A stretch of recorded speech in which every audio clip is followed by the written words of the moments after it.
The story of Prophet Lut, divine warnings, corruption, and consequences. A society in decay.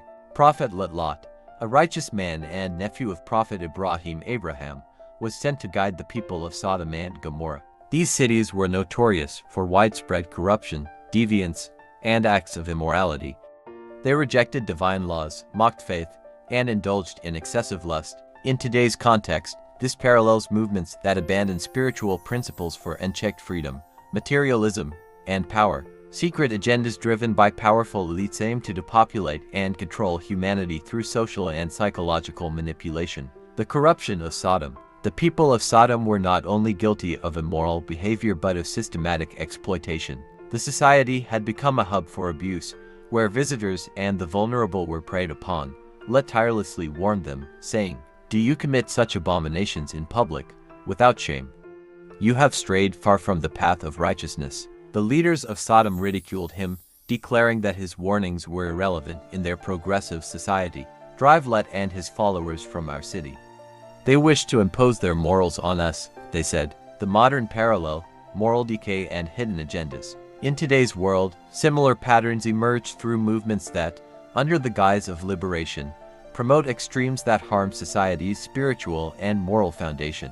Depopulation agendas. Under the pretense of overpopulation and sustainability, certain elites manipulate social policies to reduce birth rates through mass campaigns on identity, gender confusion, and health regulations. Moral collapse. Hypersexualization in media, destruction of family values, and normalization of spiritual voids weaken societies and foster control. The rise of occultism and secret power structures operates subtly. Lut's story serves as a timeless warning against societies driven by unchecked hedonism and corruption. The angels arrive. God sent two angels, disguised as handsome men, to test the people of Sodom and warn Lut. Upon their arrival, Lut was deeply distressed, knowing the wickedness of his community.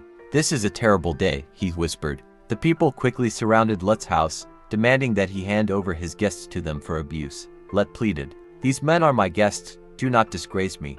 Fear God." But the mob was deaf to his pleas, consumed by their desires. The angels then revealed their true nature, saying, "O Lut, we are messengers from your Lord. They will not harm you. Leave the city with your family before dawn, for divine punishment is imminent." Divine justice. As Lut and his family fled the city under divine command, his wife, who secretly sided with the corrupt, looked back and was struck down. Then, the cities of Sodom and Gomorrah were destroyed by a cataclysm. Fire and brimstone rained from the heavens, leaving only desolation in its wake. This punishment was a direct response to societal corruption that had reached a point of no return. It stands as a reminder that divine justice will always prevail against entrenched evil. Today's spiritual battle. The story of Lut is echoed in the present through the ongoing battle between spiritual values and anti-divine forces that promote decadence and depopulation. Spiritual erosion. Modern societies face widespread confusion, with moral relativism and spiritual voids replacing divine guidance. Control through fear and temptation. Just as the people of Sodom were ensnared by lust and pride, today's power structures use media, technology, and propaganda to trap individuals in cycles of consumption. However, truth seekers and spiritual warriors continue to rise, echoing the warnings of prophets. They remind humanity of the sanctity of family, the need for moral discipline, and the importance of divine connection.